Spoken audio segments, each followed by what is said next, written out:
In the name of the Father, and the Son, and the Holy Spirit. So I'm sure most, if not all of you, are familiar with the Christmas carol, "I Heard the Bells on Christmas Day." I heard the bells on Christmas Day, their old familiar carols play, and wild and sweet the words repeat, of peace on earth, goodwill to men. That song, that Christmas carol, is actually from a poem by Henry Wadsworth Longfellow. It was written in 1863. The story tells of a narrator hearing Christmas bells, but remember the year, 1863. This was during the Civil War, America's darkest, bloodiest era in her history, a war of brother against brother. Now, we are familiar with the verses of "I Heard the Bells on Christmas Day," most of them, but in the context of the Civil War, listen to the verses that we don't typically hear. "Then from each black accursed mouth, the cannon thundered in the south, and with the sound, the carols drowned, peace on earth and goodwill to men." Here's another verse. "It was as if an earthquake rent the hearthstones of a continent and made forlorn the houses born of peace on earth, goodwill to men." And then the carol begins to conclude as the man reflects the stark contrast of the bells of peace and what he sees, the reality of war. And he says in the next line, "And in despair I bowed my head. There is no peace on earth, I said, for hate is strong and mocks the song of peace on earth, goodwill to men."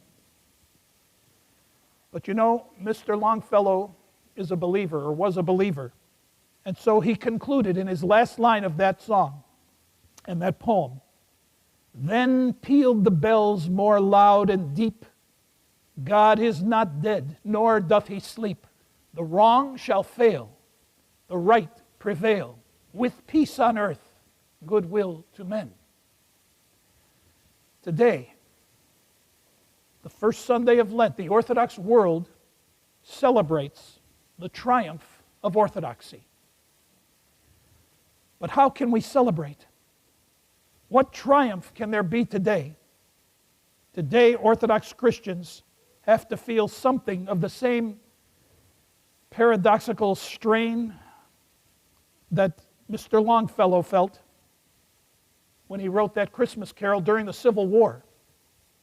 As we are witnessing the horrors of war, again, in a sense of Orthodox brother against Orthodox brother in Ukraine. And it too mocks our triumph today. What triumph can there be when our hearts are so heavy? On the night of Pascha, it's interesting, we mock death with the words of the psalmist. "O death, where is your sting? O grave, where is your victory?" But today, it is we who are mocked. Orthodox Christians, where is your celebration? Orthodox Christians, where is your triumph? For hate is strong and mocks your song of joy today. But wait, there in the distance, in the back, there is a little army of our boys and girls of this community about to process. In their sweet faces and in their shiny olive eyes, look what God has created. Look at them. Look at their little hands as they hold those silent icons in procession. And know that in the end, the wrong shall fail and the right prevail, with peace on earth, goodwill to men. Please have the children come forward.